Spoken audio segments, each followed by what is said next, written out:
हमारी संस्कृति, हमारे संस्कार सदा रहें हमारे साथ। सब्सक्राइब करें तिलक। महाकाव्य रामायण में अनेक ऐसे प्रसंग हैं जो हृदय को गहराई तक स्पर्श करते हैं, किंतु एक दृश्य ऐसा भी है जो आत्मा को भीतर तक झकझोर देता है। वह क्षण जब श्री राम अपने पिता राजा दशरथ से मिलने राजमहल पहुंचते हैं। राजा दशरथ के अधर कांपते हैं, नेत्र अश्रुओं से भर आते हैं, परंतु शब्द उनके कंठ में ही अटक जाते हैं। वे अपने प्रिय पुत्र से बहुत कुछ कहना चाहते हैं, किंतु श्री राम के त्याग और मर्यादा के सामने उनका हृदय मौन हो जाता है। तभी रानी कैकेयी श्री राम को उन 2 वचनों की स्मृति दिलाती हैं जिनके कारण उन्हें 14 वर्षों का वनवास स्वीकार करना होगा। सब कुछ सुनकर श्री राम के मुखमंडल पर न क्रोध है न किसी प्रकार की शिकायत, केवल एक अद्भुत शांति और दृढ़ता। वे अत्यंत विनम्र स्वर में कहते हैं, पिताश्री की आज्ञा का पालन करना ही मेरे जीवन का परम सौभाग्य है।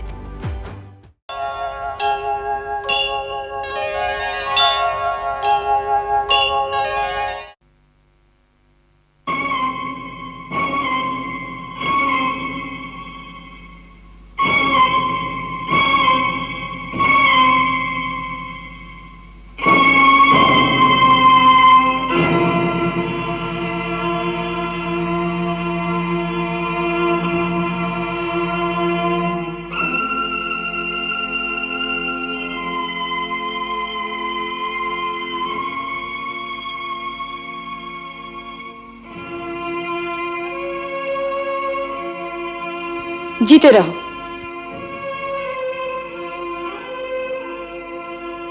पिताश्री, आपकी आज्ञा से मैं राम आपकी सेवा में उपस्थित हूं। मेरे लिए क्या आदेश है?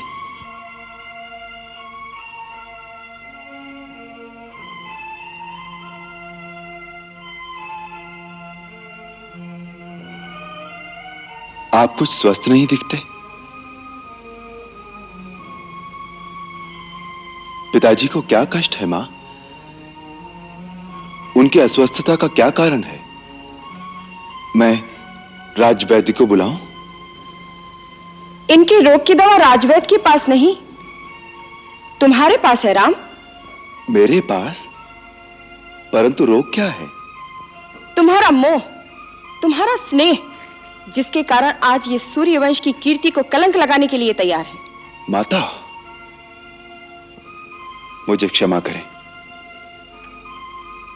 पिताश्री के लिए आपके श्रीमुख से वचन उचित नहीं। मेरे पिता जैसा धीर और वीर पुरुष आज इस धरती पर दूसरा कोई नहीं है। वो गुणों के भंडार और सत्यवादी हैं, जिनकी कीर्ति आज तीनों लोकों में फैली हुई है। वो अपने इस सेवक के मोह में ऐसा कोई कार्य नहीं कर सकते जिससे सूर्यवंश की कीर्ति को धक्का लगे। वही तो कर रहे हैं तुम्हारे धीर और वीर पिताश्री। मुझे विश्वास नहीं। पिताश्री, आप जैसे नरसिंह को इस प्रकार की व्याकुलता शोभा नहीं देती। आप निसंकोच मुझसे अपने हृदय की बात कहिए। यदि पुत्रवत नहीं तो मित्रवत ही कहिए। आप ही ने तो कहा था, राम तुम मेरे मित्र हो,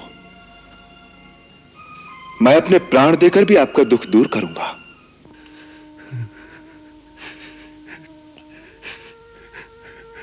राम,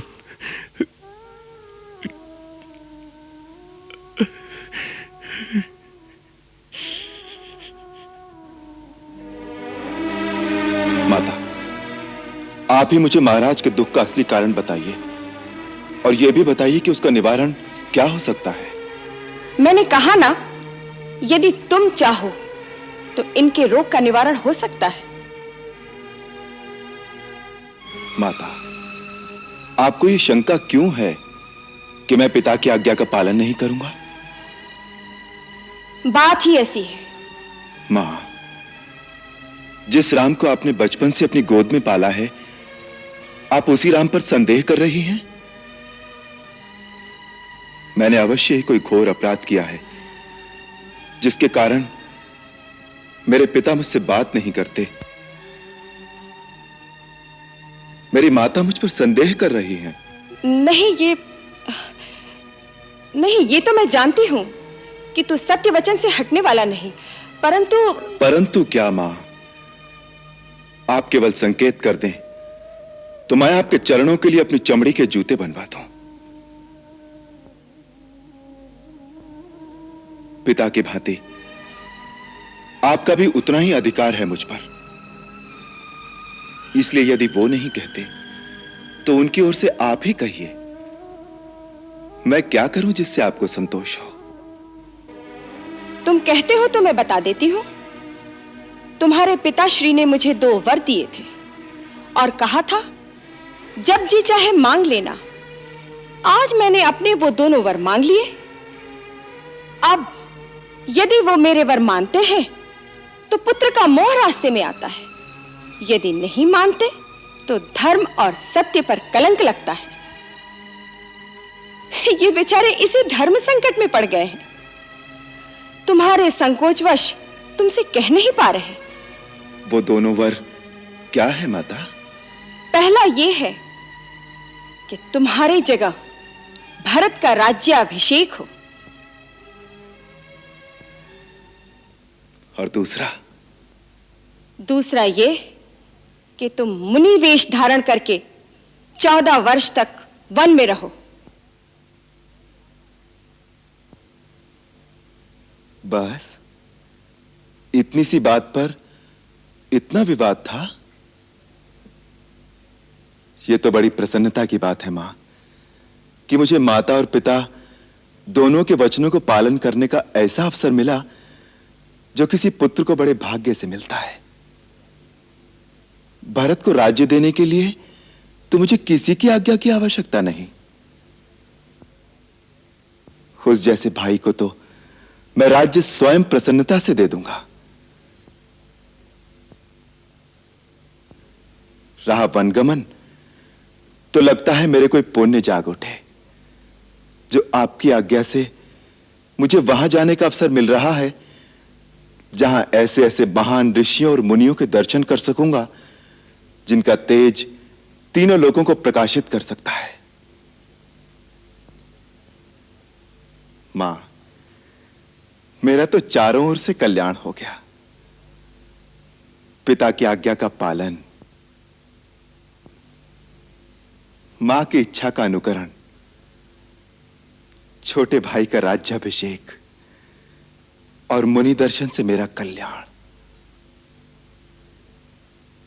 मां, केवल इतनी ही बात थी ना, या और भी कोई दुख है पिताश्री को? नहीं पुत्र, तुम्हारी शपथ, भरत की सौगंध, महाराज को और कोई दुख नहीं है।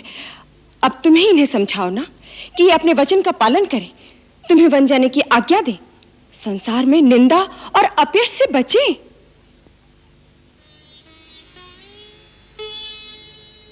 पिताश्री, मैंने आपका मनोरथ जान लिया है। अब आपको अपने श्रीमुख से आज्ञा देने की भी आवश्यकता नहीं, क्योंकि पुत्र वही बड़भागी होता है जो पिता का मनोरथ जान लेने से ही उस पर आचरण कर सके। परंतु मुझे दुख इस बात का है कि केवल इतनी सी बात के लिए आपने अपने मन को इतनी भारी पीड़ा पहुंचाई। इसका अर्थ है कि आपको मुझ पर पूर्ण विश्वास नहीं, या आपको मेरे सेवक धर्म पर शंका है। पिताश्री, मुझे आशीर्वाद दीजिए कि मैं अपने आचरण से फिर आपका पूर्ण विश्वास पा सकूं।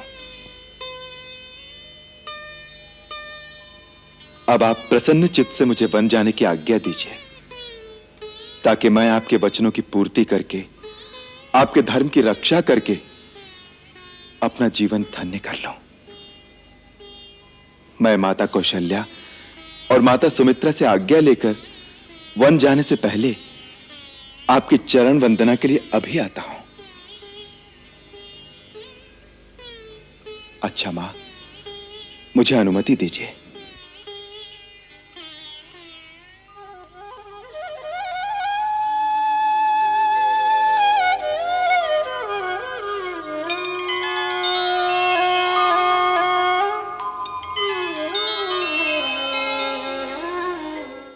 आंसू बहते अविरल, दशरथ हैं लाचार, उनको है कुचल रहा उनके मन का भार।